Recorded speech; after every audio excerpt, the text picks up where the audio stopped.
Supreme কোর্টে OBC কেসের যে আপডেট সেটা সম্পর্কে অনেক পরীক্ষার্থী জানতে চান। দেখুন, সুপ্রিম কোর্টে ওবিসি কেসের আপডেটটা কম্পিউটার জেনারেটেড হিসাবে আপনারা যদি ওয়েবসাইটে যান সুপ্রিম কোর্টের এবং সেখানে এসএলপির যে নাম্বার রয়েছে সেটা দিয়ে সার্চ করেন, তাহলে পরিষ্কারভাবে যেটা দেখতে পাবেন সেটা হচ্ছে ডেট দেওয়া হয়েছে 15ই জুলাই, অর্থাৎ সামনের সপ্তাহে এই ডেটটা রয়েছে। পাশাপাশি আমি যেটা দেখলাম সেটা হচ্ছে যে এটার যে সিরিয়াল নম্বর দেওয়া হয়েছে সেটা হচ্ছে 14, অর্থাৎ সিরিয়াল নম্বর 14-এ এটা রয়েছে। এবার দেখা যাক যে 15ই জুলাই সিরিয়াল নম্বর 14-এর এই কেসটা কতদূর পর্যন্ত সুপ্রিম কোর্টের মহামান্য বিচারপতি যারা রয়েছেন তারা এটার ফয়সালা করে দেন। আন্তরিকভাবে চাইবো, মন প্রাণ দিয়ে চাইবো যেন সেদিনই এই কেসটা ফয়সালা হয়ে যায়।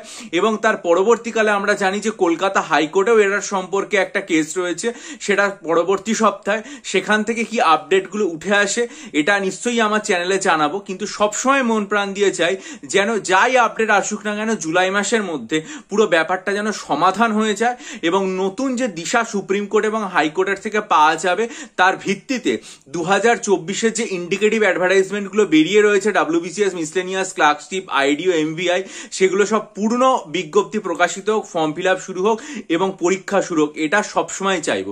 দেখা যাক কি হয়। ভালো থাকবেন।